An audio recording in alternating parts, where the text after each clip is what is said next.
All right. For the past 1 year, many towns and communities in Osun State, southwest Nigeria, are without traditional rulers after installation and presentation of staff of office and instruments of appointment by the former governor of the state, Adegboyega Oyetola. This was due to an executive order signed by Governor Ademola Adeleke on the 28th of November, which affected 28 stools. 1 year after, the situation remains. TVC News' Rafiu Ahmed takes a look at the circumstances surrounding their appointment and subsequent reversal by the incumbent governor in November 2022. Let's share the story with you.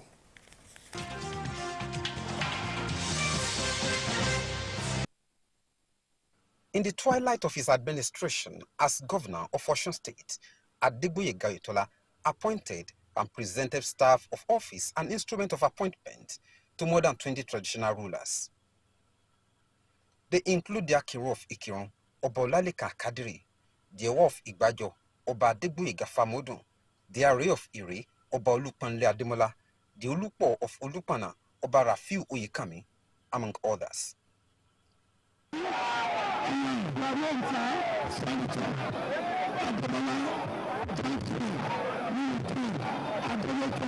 Ademola Adeleke was sworn in on the 27th of November 2022 as the governor of Osun State.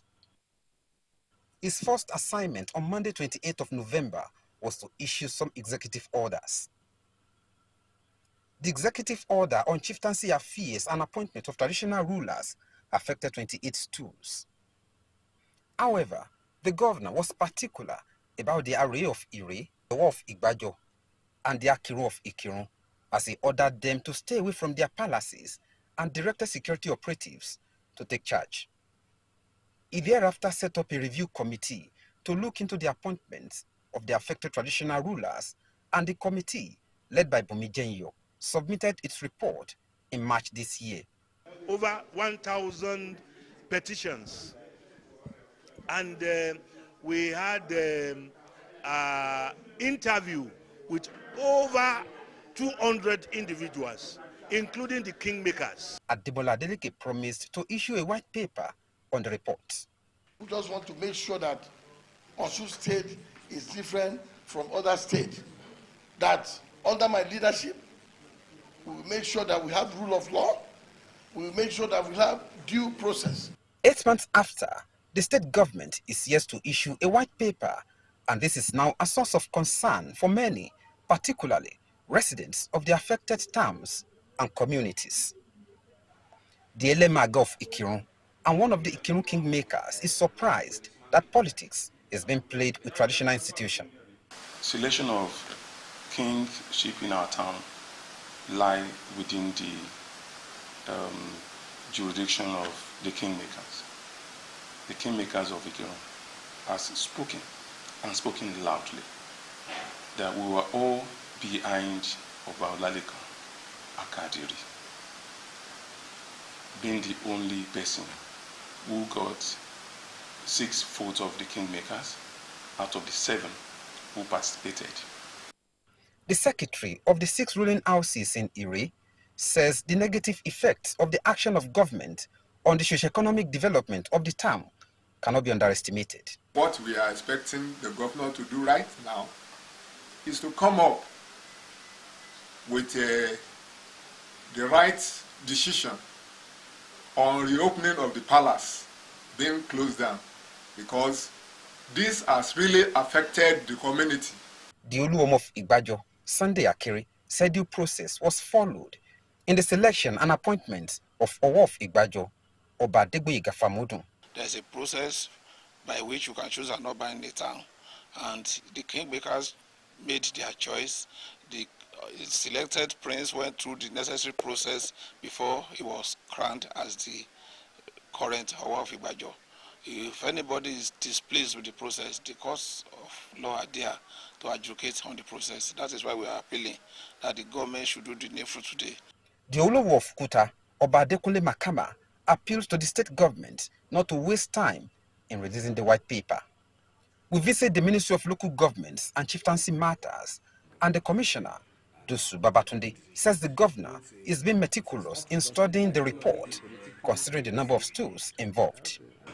Because of the enormity of the number of chieftaincies involved and the importance of the chieftaincy institution in Osun State and in Nigeria, it becomes imperative for the governor not to take a hasty decision on them.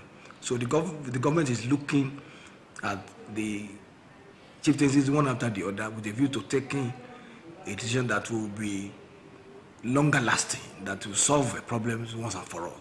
By the 28th of November, it will be exactly a year that the traditional rulers were told to vacate their palaces.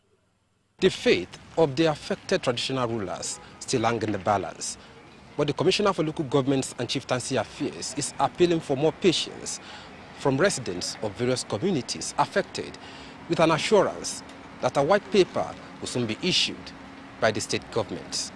Rafiu Hamid, TVC News, Osogbo.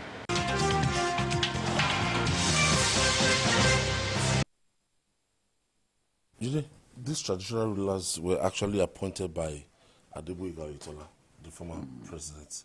I mean, the former governor of Osun State. Now, they were picked by their kingmakers, but the governor then ratified the appointment. You understand? Okay. So so it is not the duty of a governor to pick a traditional ruler. Kingmakers who pick who they think is the best from the ruling houses. The governor's role is simply to ratify, because they are employees of government in the real sense of the word. So this what Adeleke said from the beginning, that any appointment made from July, he took over in November. He said any appointment made from July that he would not approve.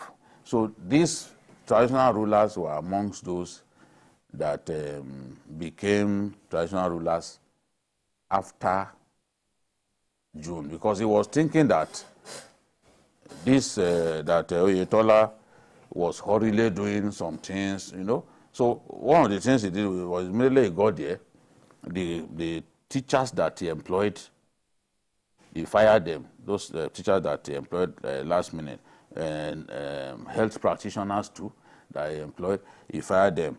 Even the rector of the State Polytechnic, he removed, although he later reappointed him. We always say government is a continuum, but we can't have a situation in which, for political expediency, you then move against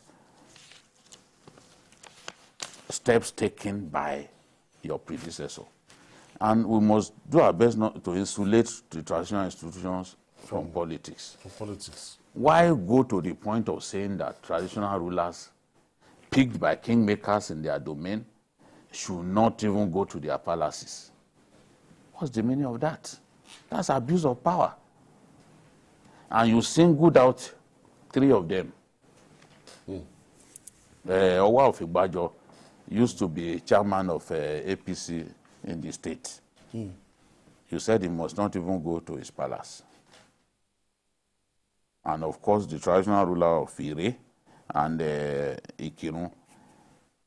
It was only in Ikirun that there was a little disagreement over the choice of the Oba. But even that is not enough. There is disagreement over the choice of Showon of Ogbomoso now. Yes. But the agreed people, they've gone to court. That's the way it should be. But for a governor to come into office and say, okay, 28 traditional rulers, I do not want to see you, and you stop paying their salaries since then. Some of them, you said they must not even move near their palaces. I don't know where people derive this kind of power and then abuse it. This is what I see. And if you set up a committee, how long does it take for you to come up with a white paper? It's about 1 year now.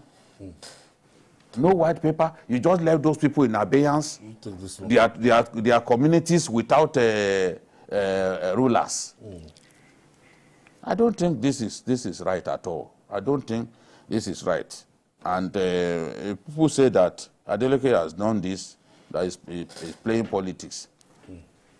I will not disagree, because it is clear that the fact that, oh, those people were appointed just before the government left office. Therefore, I mean, it's for me, the governor should release the white paper, and where these people were appointed in line with the established procedure, they should let them be. Let them continue to occupy their stool. Let them return to their palaces. You can't just leave their communities like that without traditional rulers to govern them. This is complex. Yes, it is complex. But my worry is that Governor Adeleke is having too much controversy surrounding him.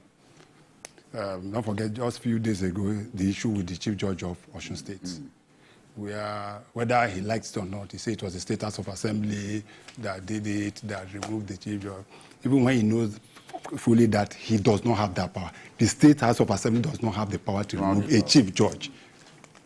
That's common law. That's what we're talking in law. It's simple.